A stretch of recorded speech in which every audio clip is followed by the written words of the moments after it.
तो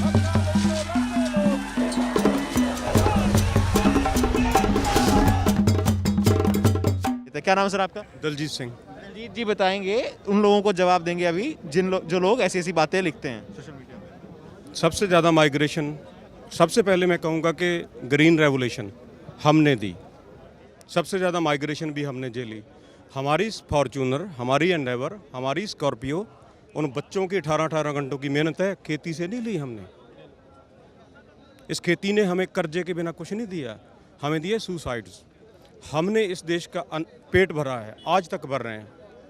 मैं जितने भी मेरे भारतीय भाई हैं जो शहरी हैं, सुबह उठ के चाय पीते हो, कौन कहाँ से आती है भाई? दूध चाहिए, कोई गोबर में घुसा है तो दूध आता है आपके घर में। आप उस कमरे में 1 मिनट नहीं रुक पाओगे जहाँ से हम दूध पैदा करके भेजते हैं। आप टमाटर खाते हो, जहर हम झेलते हैं, आपको स्वच्छ साफ सुथरी सब्जी भेजते हैं। क्या खाते हो? जो भी पैसा कमाते हो क्या करते हो यार? मंत्री संतरी जितने जो IAS लॉबीज हैं क्या करते हैं? खाते ही हैं ना। वो खाने की फैक्ट्री हमारी है। और वहाँ मेरे पास 10 एकड़ हैं। जो बंदा कहता है कि खेती आसान है, मैं 1 साल फ्री में देता हूँ, आओ करके दिखाओ, मेरी जॉब कर लो, मैं फ्री, मैं एक पैसा नहीं लूँगा यार। कोई भी बंदा जो मानता है कि खेती बहुत आसान है, मैं 1 साल के लिए फ्री देता हूँ। 1 बंदा ले ले, 10 बंदे ले ले, मैं प्रॉमिस करता हूँ आपके चैनल के माध्यम से, ललन टॉप से प्रॉमिस करता हूँ, 1 पैसा नहीं लूँगा 1 साल का। मुझे पैदा करके दिखाओ, बातें मत करो। हम बहुत दुखी हैं, हमारी बात आज तक किसी ने नहीं सुनी। हमारे पास 1 मिनट का टाइम नहीं है इस दिल्ली के लिए। हमारा दम घुटता है यहाँ पे। हम अपने खेतों में बहुत खुश हैं, हम यहाँ नहीं रहना चाहते। हम इस देश के लिए, हमारे बेटे सरहद पे खड़े हैं, हमारे भाई, हम खेतों में खड़े हैं, हम खेतों में खड़े हैं। हमारा दोष बता दो यार, हमारा दर्द समझो। हमारा एक दोष बता दो कि आपका ये दोष है यार, आपने ये गलत कर दिया, हम चले जाएंगे वापस। आप जॉब करते हो, काम करते हो, हर काम के लिए एक लॉ है कि आप बंधुआ नहीं हो, आपकी मर्जी के बिना कोई आपसे काम नहीं करवा पाएगा। जो चीज़ हमने मांगी नहीं वो हमें क्यों दे रहे हो यार? आपने हमें अपने मैनिफेस्टो में वादा किया कि स्वामीनाथन की रिपोर्ट लागू करूंगा 2014 में। 7 साल हो गए, क्यों नहीं हुई?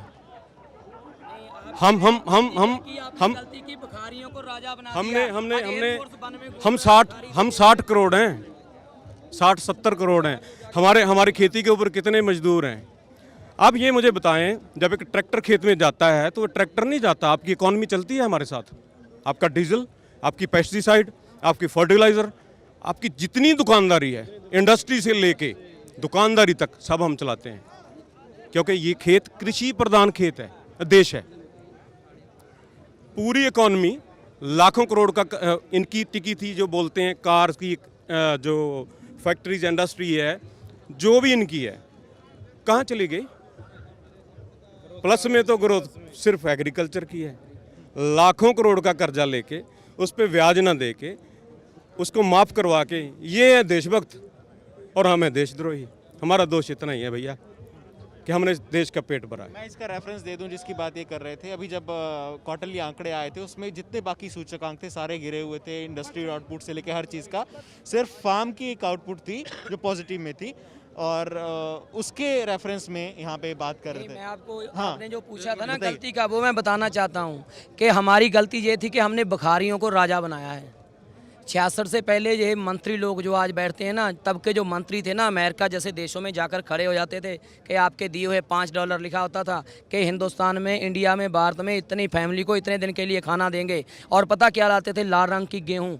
ये बुजुर्ग बैठे, इनसे पूछिए, वो जानवर नहीं खाता था उनको, ये वो मांग के लाते थे, बखारी थे। और आज एयरफोर्स 1 से भी बढ़िया 8-9 हज़ार करोड़ के जिस जहाज पे बैठा है ना, वो इन्हीं लोगों के है। इनके तो तुम डेली आपका सारा जो आपके जितने भी मंत्री हैं, साहब का है या मौजूदा है, जिस रोज़ आकर 10 बार इनके पाँव धोकर पानी पियो ना, तो इनका दे नहीं दे सकते। आपको बखारियों से राजा बनाया है। आज आप देखिए, GST की वजह से, या नोटबंदी की वजह से, और ऊपर से कोरोना की वजह से, जो प्लस में थी 8% प्लस में थी, वो जीडीपी आज -23 में जा रही है। किसकी बदौलत है? इनकी, यानी कि 32% नीचे देश को ले आए।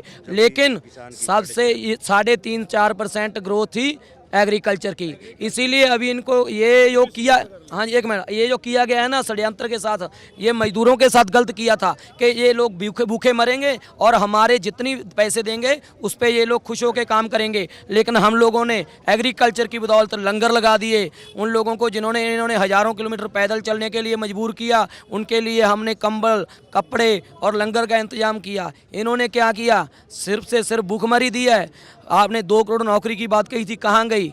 आपने सबसे महा झूठे आदमी हो भाई। एक वो आपके साथ जो अमित शाह और तुम हो, आपकी जो सरकार है ना उसको आप लोग नहीं चला रहे, आपको अडानी और अंबानी चला रहे हैं। आपको जो ड्राफ्ट भेज दिया जाता है आप उसी को इम्प्लीमेंट कराने की कोशिश करते हो। किसी सिलेक्शन कमेटी के पास गया, किसी किसान यूनियन का आपके पास रेफरेंस है उसके साथ बातचीत की हो? किसी खेती मार का है? और तो और छोड़िए, ऑल पार्टी मीटिंग है, कोई सिलेक्शन कमेटी है? कुछ नहीं, वहाँ से आता है आप उसको पारित करवा देते हो। आप उनके एक नौकर की तरह काम कर रहे हो, इंडस्ट्रियल की तरह। ये नहीं चलेगा भाई, ये लोकतंत्र है, ये भी वापस लेने पड़ेंगे। और जो मजदूरों के ऊपर आपने कानून लाए हैं कि आपको 3 महीने पहले हड़ताल का नोटिस देना पड़ेगा, वो कानून भी वापस लेना पड़ेगा।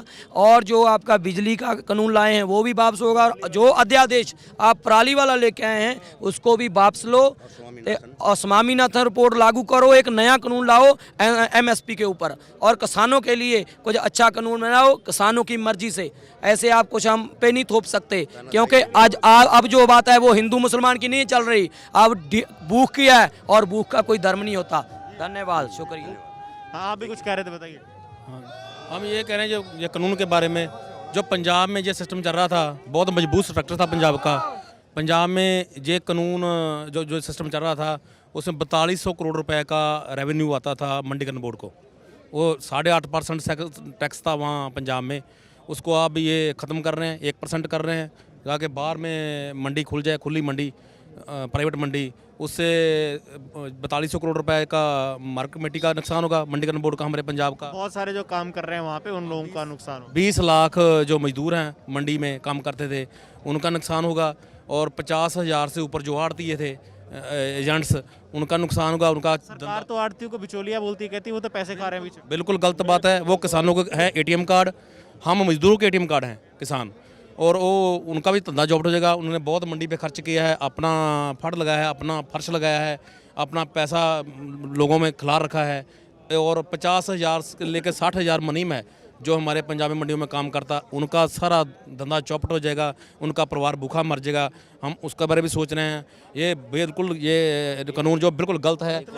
आपका कहना ये है कि इस जो कृषि कानून है इनका असर सिर्फ किसान पे नहीं होगा, इसका मजदूर पे असर है, हर वर्ग पे असर होगा, कंज्यूमर पे भी असर होगा, जो उपभोक्ता है। इसका नुकसान हमसे ज़्यादा जो नुकसान है आम पब्लिक का होगा, जिनमें विद्यार्थी, मीडिया वाले, दुकानदार, मजदूर और बहुत हमारे भाईचारे मुलाजम वर्ग हो गया, औरत वर्ग हो गया, सबका नुकसान होगा। ये क्या करेंगे? ये एक ही लॉज में, एक ही साइलों में पूरे पंजाब का जो अनाज है उसको स्टोर करेंगे, और हरियाणा का एक ही लॉज, एक ही साइलों में स्टोर करेंगे, और मध्य प्रदेश का एक साइलों में स्टोर करेंगे, उत्तर प्रदेश का एक साइलों में स्टोर करेंगे। और माल को जो साइलोज है न्यू टेक्नोलॉजी के, 4-4 साल उसमें कनक जो गेहूँ खराब नहीं होता, उसको स्टोर करके रख लेंगे। अकाल जैसी परिस्थिति बना देंगे। जब अकाल पड़ गया, आपसे, मीडिया वालों से, विद्यार्थियों से, सारे वर्गों से 200 रुपये किलो का भी मांगे तो आप देंगे। भूखे मरते क्या करोगे? आप नोट तो नहीं खा सकते ना, खाना खाना पड़ेगा, भोजन खाना पड़ेगा। और जब इनका मर्जी हो गया कि हमारे सामने कोई छोटा व्यापारी उठ रहा है, ये सारे का सारा माल मंडी में गिरा देंगे लेकर, खुली मंडी में, और धंधा चौपट कर देंगे। छोटे व्यापारी को ये उठने नहीं देंगे, ये जमने नहीं देंगे। और जो किसान, जो खेत, मेरे पास 50 एकड़ से ऊपर ज़मीन है, मेरे पास पंजाब में कपूरथला ज़िला में सुल्तानपुर लोधी तहसील में 50 एकड़ से ऊपर ज़मीन है। मेरा ब्रदर 25 साल से जर्मनी में है, नेशनल है, जर्मन नेशनल। मैंने ये इस कानून से मेरा इतना मन ख़राब हुआ, मैंने अपना बेटा कनाडा भेज दिया। मेरे को फ्यूचर जो है अंधा दिख रहा है फ्यूचर। ये काला कानून है बहुत। जैसे हम चाहें, हम बड़े जिम्मेदार हैं गांव में, हम चाहें कि हम लोगों का अनाज इकट्ठा करके हम स्टोर कर लें, और ये जो अडानी है, अंबानी है, ये इतना अनाज को मंडी में क्रश कर देगा, फेंक देगा, हमारा धंधा चौपट कर देगा, बिल्कुल हमको ख़त्म कर देगा। हमको इस कानून में कुछ नहीं है। पावर एक्ट जो लाए हैं उसमें मेरे जो SC भाईचारा है, हमारा गरीब तबके जो हैं, हमारे BC भाईचारा है, उनका इतना नुकसान होगा। उन्होंने छाड़ी गलत इसमें वो जो उनकी फ्री वाली बिजली है वो बंद हो जाएगी। जो फार्मर को मिलती है फार्मिंग सेक्टर के लिए बिजली वो भी बंद हो जाएगी, उसकी सब्सिडी, और पूरा हम पर ये लोड पड़ने वाला है।